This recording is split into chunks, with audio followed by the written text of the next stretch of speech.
I think it's time for our last batch to have our last cheer for our founding partners. So I'm going to sneak one in the C's, Coleshaw Group of Companies. They've managed to get into this group.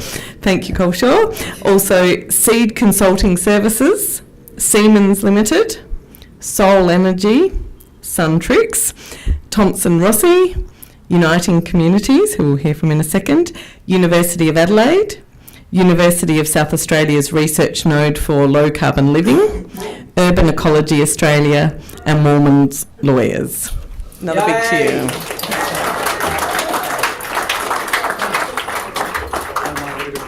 And I have to say that is a fantastic group of companies that really, I think when you look at that as a group of people who work in South Australia and are supportive of South Australia's efforts, it's a pretty powerful group already. And that's before we've gone and roped in all of our extra friends as well, as the Lord Mayor called on us to do. So thank you, Jenny. It was great to hear from you. And I'm now going to introduce our final speaker tonight, Lee Sauerwald, who's talking to us from Uniting Communities. And Lee's the Executive Manager of Corporate Services at Uniting Communities. And hopefully what many of you know, but you'll learn about much more tonight, is that Uniting Communities is the first South Australian organisation and the first registered charity in all of Australia to be certified carbon neutral. And they were announced the winner of the Premier's the Climate Change Council of South Australia's Climate Leaders Award in 2016 for their commitment to carbon neutrality and for encouraging their organisation and the wider community to change their behaviour. So it's a great story, and I encourage Lee to be able to tell us about how becoming carbon neutral, what it meant for Uniting Communities, and really how we can inspire others to follow your brilliant leadership. So Lee.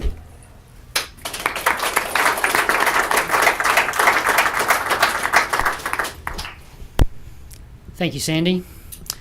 Yes, good evening, everyone. I'm Lee Sauerwald from Uniting Communities. Firstly, thank you to the State Government and the Honorary Ian Hunter, MLC, Minister for Climate Change, and the City of Adelaide, led by the Right Honourable Lord Mayor Martin Haese, for their commitment to a carbon neutral Adelaide. So you're all our favourite people because we're all here for this one reason.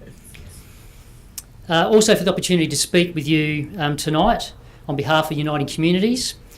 We are proud to be one of the founding partners of Carbon Neutral Adelaide. So I'd just like to take a few moments of your time this evening just to share with you the many benefits that we see by becoming carbon neutral.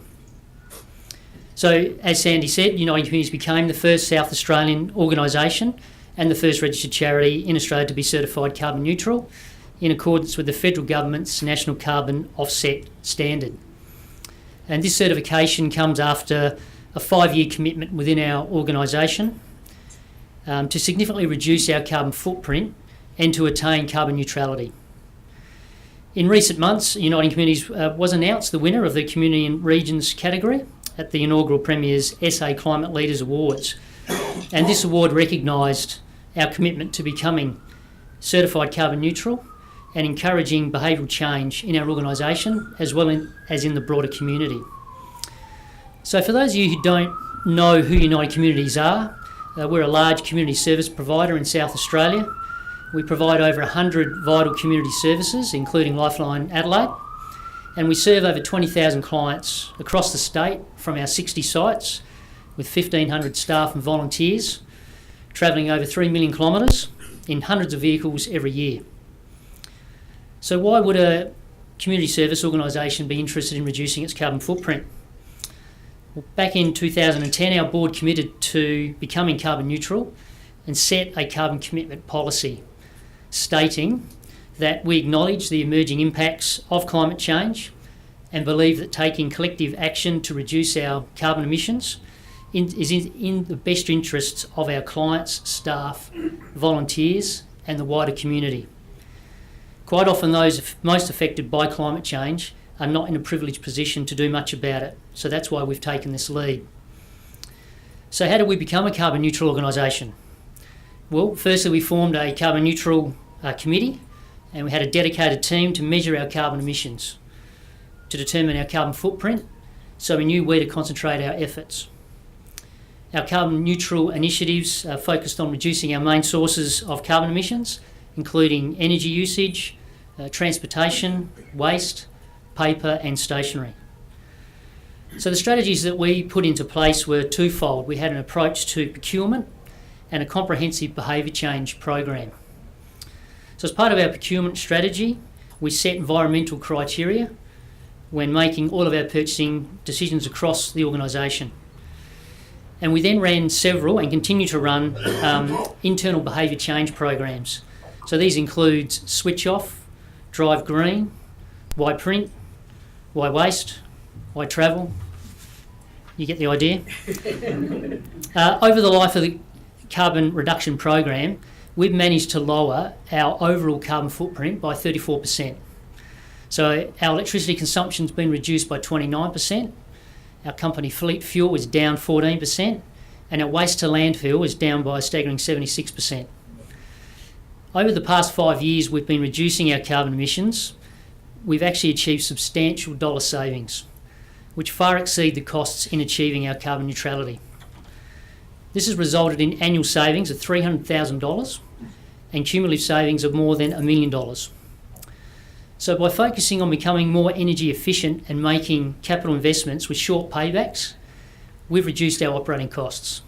This means more of our funds can be made available for programs that benefit our clients and their communities. Uniting Communities has not only significantly reduced its carbon emissions, but we've also taken it a step further by voluntarily purchasing carbon offsets for our remaining emissions to achieve our carbon neutrality. We purchase offsets from several Australian carbon offset programs. Now, these programs involve reforestation projects that sequester carbon. So effectively, we turn our emissions into trees. The benefits of these reforestation projects are that they restore and protect many thousands of hectares of otherwise degraded farmland in biodiverse hotspots. And some of these projects also consult with the traditional landowners and employ local Indigenous people, while engaging with many local businesses to create new economic opportunities. We also engage suppliers who can provide us 100% carbon neutral products to us, which is great. And that's a real demonstration of businesses working together to combat climate change. To date, Uniting Communities has offset over 7,700 tonnes of CO2 emissions. So to put that in perspective, that's the equivalent of planting out 12 Adelaide ovals. Now, we've achieved our goal of carbon neutrality by our target date in December of 2015. We also had a public celebration with our chief, I think he might be here tonight, and our chair of our board, and we're joined by both federal and state ministers, including Minister Hunter, as well as many of our staff and supporters.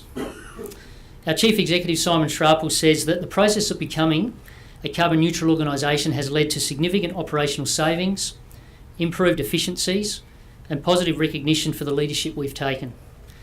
We're proud of our investment in the future of Uniting Communities, the South Australian community we serve, and our planet. And we're now building upon our carbon neutral status. This year, Uniting Communities has commenced redeveloping its Franklin Street site in the city here into a modern mixed-use high-rise development to house our vital community services, as well as specialist disability accommodation and retirement residence, all the while showcasing our environmental sustainability. We also hope to achieve an overall 6-star Green Star rating for this U-City development, demonstrating our organisation's ongoing commitment to reducing our carbon emissions. So, to conclude, we encourage all businesses and organisations to become carbon neutral so you too can enjoy its numerous benefits while assisting all of us and the environment in which we live. Thank you.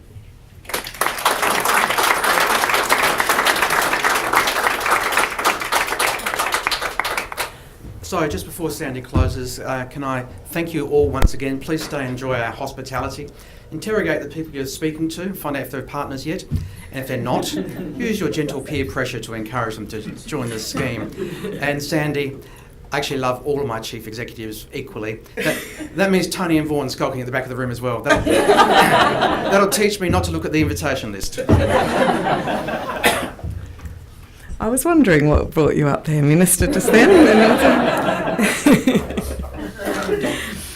Well, thank you, and thank you, Lee. I think if we could bottle your story and tell it to so many organisations, that might be the magic mixture we need to change behaviour, because what you've managed to do, and I think credit to you for measuring from the start, is you've been able to take an ambition, measure it, demonstrate it, and show all of the savings and benefits at the end. It's a powerful case study. So we will keep exploiting you, putting your photo up, telling your story everywhere. Yeah, there's a bus with your face waiting for it. So this does bring me to the end of the speech part, but not to the end of the enjoying the drinks and the food part.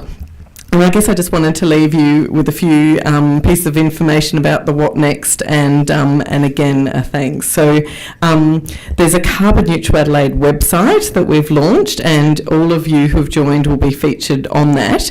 It's going to be a portal for all of the information related to Carbon Neutral Adelaide. You'll be able to access the action plan. We're going to try and feature stories of all of you, our founding partners, and it's the place to send people when you want them to sign up and join you as a partner as well. And we're going to look to using it as a bit of a directory of partners, so that hopefully we're able to spread the positive word about what you're all doing on that website presence as well. So we've got so many of you signed up as partners. We've talked about spreading the word, and I think we've really also talked about how we can support each other in this journey, and I think that some of the lessons and stories and things we've talked about here tonight have really brought that to the fore. So keep sharing your ideas, keep telling us more about what we can do, and I think as well, keep building what is a really strong and positive pro-South Australian, pro-Adelaide community, both business, non-government, academic and government. I think what more do we need to make this place great? So thank you all, and enjoy the rest of the night.